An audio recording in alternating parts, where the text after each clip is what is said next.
In Ursula K. Leguin's third Earthsea novel, The Farthest Shore, we see once again Ged, or Sparrowhawk, now as the Archmage, as one of the main characters. He was the primary character in A Wizard of Earthsea, and he was the second most important character in the Tombs of Atewan.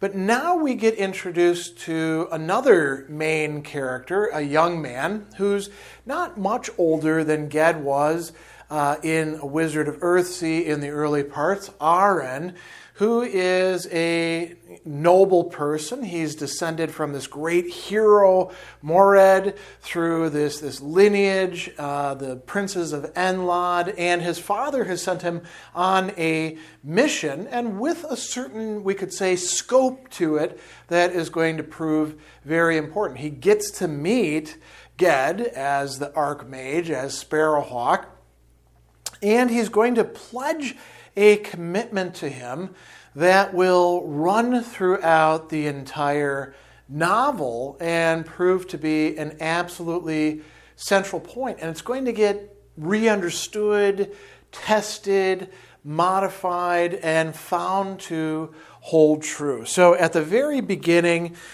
we find him talking with Ged and explaining the problem, the crisis, as they're going to discern that they're only seeing the fringe edges of. And we get this nice description. Allen Enlad looked up to his father, and he was his father's son. No man, just talking about Sparrowhawk now, had ever looked at him thus, not as Arren, Prince of Enlad, son of the ruling prince, but as Arren alone. Ged looks at him as a person. He did not like to think he feared the Archmage's gaze, but he could not meet it. It seemed to enlarge the world yet again around him, and now not only Enlad sank to his insignificance, but he himself, so that in the eyes of the Archmage, he was only a small figure, very small in a vast scene of sea-girt lands over which hung darkness. So the encounter with Ged, or Sparrowhawk, is something that induces in him a sense of perspective, and he responds to it spontaneously. Here's what he says. He sat picking at the vivid moss that grew in the cracks of the marble flagstones. Presently he said, hearing his voice, which had deepened only in the last couple of years, sound thin and husky, "I shall do as you bid me." Ged says, "Your duty is to your father, not to me." And then Arren gets up and kneels down formally on both knees. "My lord," he said, stammering, "let me serve you." His self-assurance was gone. His face was flushed. His voice shook. He draws his sword out and offers the hilt to the Archmage as a liegeman to his prince. The Archmage did not put out his hand to touch the sword hilt. He looked at it and at Arren and said, "That is yours, not mine, and you are no man's servant." And then Arren says, "My father said I might stay on Roke until I learned what this evil is and maybe some mastery. I have no skill. I don't think I have any power, but there are mages among my forefathers. If I might in some way learn to be of use to you." And the Archmage says, "Before your ancestors were mages, they were kings." This is going to be a very important point. Then he tells them, "I thank you for your offer of service, though I do not accept it now, yet I may when we have taken counsel on these matters. The offer of a generous spirit is not one to refuse lightly, nor is the sword of the son of Mored to be lightly turned aside." So Ged is telling this boy who has spontaneously, without thinking about it, but in a right way, pledged his fealty or loyalty to Ged, "I may take you up on that, and there'd be good reasons for me to do that. But remember, your job is not to be a sorcerer. Your job is not to be a mage. Your job is to engage in some sort of rulership." And that ultimately is where the young princeling, is headed. A little bit later, there's a conference between all of the great masters of Roke, and they're unable to attain consensus. And then Ged invites Arren to breakfast with them, a big honor. And then Ged decides that he's going to leave and seek out the trouble. So he says, I'm going to take Arren as a companion if he'll do it. Therefore I ask Arren, will you come with me? Arren says, yes, my lord. And the changer says, the prince your father surely would not let you go into this peril. And he says, the lad is young and not trained in wizardry. And Sparrowhawk says, I've got enough spells. What would your father say? And Arren says, he would let me go. The summoner says, how can you know that? And Arren says, well, when my father sent me here, he said to me, I fear a dark time is coming on the world, a time of danger. So I send you rather than any other messenger, for you can judge whether we should ask the help of the Isle of the Wise in this matter or offer the help of Enlad to them. So if I am needed, therefore I am here. And he's given what we call discretion, the capacity to make his own judgment about the situation. He's not just following orders. And so he gives his loyalty to Ged, who says, okay, I'll take it now. We're on a mission. And that is really what the rest of the book is about. One of the key incidents is when they are in Hortown and with the, at one time, mage, now addict, and whatever he is, hare, and they are attacked by robbers, Arren is going to run away. And the way that it's originally described, he's taking off and running away, and only later on do we find out what his motivation was. So Sparrowhawk says, why did you run away at that time? Before that, Arren says, I failed my guard. And Ged says, not by falling asleep. And he says, no, I was. You were ahead of me. I saw you. And so they crept in and tapped us on the head like lambs at the shambles, took gold, good clothes, and the saleable slave, and left. It was you they were after, lad. You'd fetch the price of a farm in Amrun market. They didn't tap me hard enough. I woke up. I did give them a run. I spilt their loot all over the street before they cornered me. And so Sparrowhawk says, why did you run? And he says, to get them away from you. The surprise in Sparrowhawk's voice suddenly struck Arren's pride, and he added fiercely, I thought it was you they were after. I thought they might kill you. I grabbed their bags so they'd follow me and shouted and ran, and they did follow me. And Sparrowhawk says, well, of course they did. They were after you. You were the prize. So interestingly, of course, Ged saves Arren, right? But Arren, in a certain sense, thinks that he's saving Ged, and he puts himself in peril in doing so. Arren doesn't just simply accept everything docilely. He actually will speak up when he thinks that Ged is making the wrong decisions. For example, when he is taking Sopley, the insane, touched, damaged old dyer of the silks, and he says, why are you taking this guy? And Ged says, as a guide to more madness, to death by drowning or a knife in the back, to death, but by what road I do not know.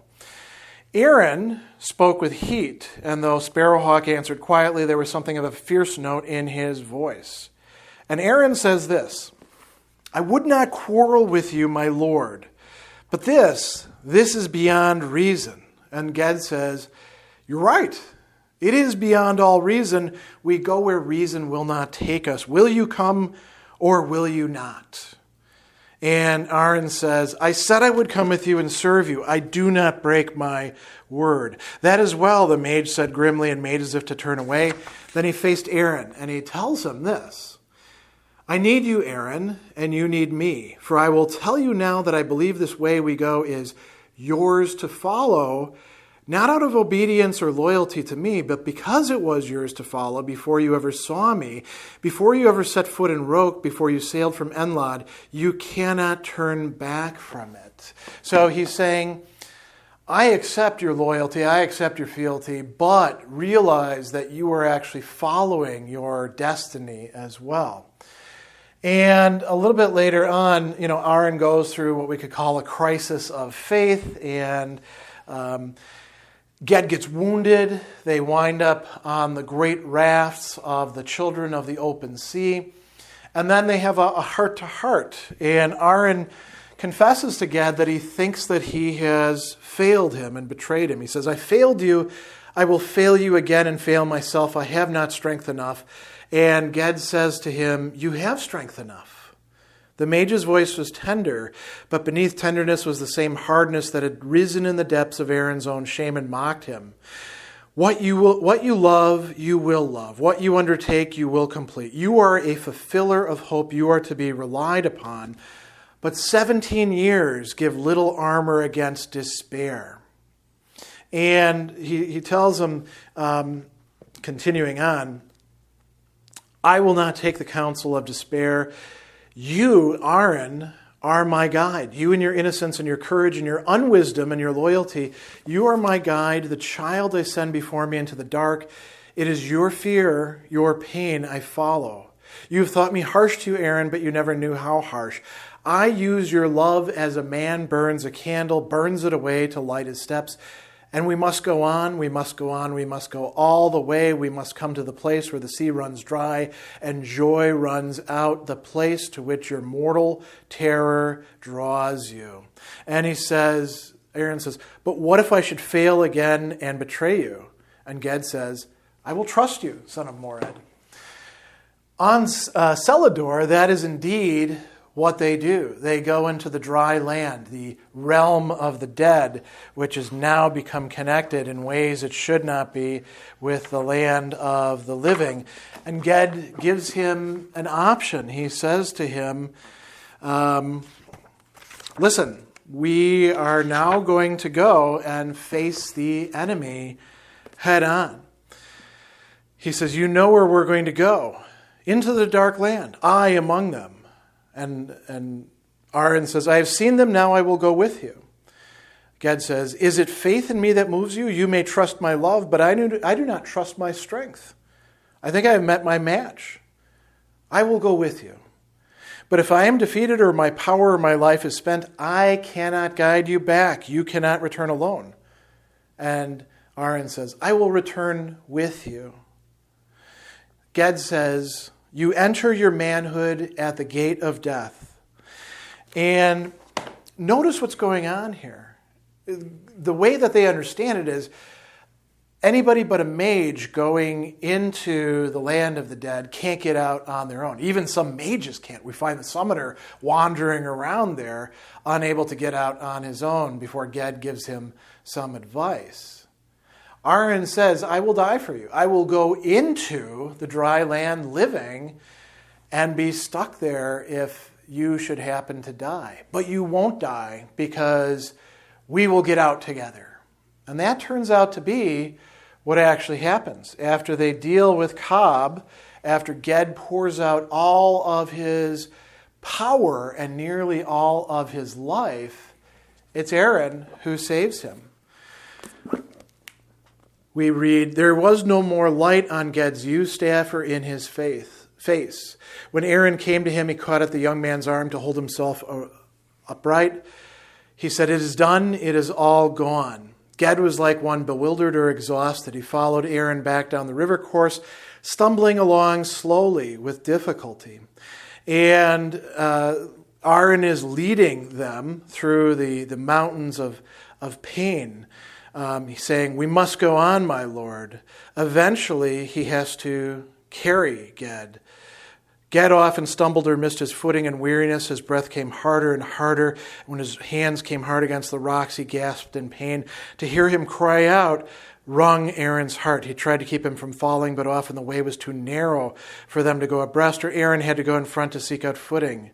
At last, on a high slope that ran up to the stars, Ged slipped and fell forward and did not get up. My lord, Arren said, kneeling by him, and then spoke his name, Ged. He did not move or answer. Arren lifted him in his arms and carried him up that high slope. At the end of it, there was level ground for some way ahead. Arren laid his burden down and dropped down beside him, exhausted and in pain past hope. Endurance may outlast hope. He crawled forward when he was able to do. Doggedly, he looked over the edge of darkness. He turned back to the dark. He went back. He lifted Get up as best as he could and struggled forward with him till he could not go any farther. There all things ceased to be, thirst and pain and the dark and sun's light and the sound of the breaking sea. Arren manages to get Ged out of the land of the dead, out of the dry land, back onto the shores of Celador, where the oldest dragon in existence finds them and then takes them on their journey back home.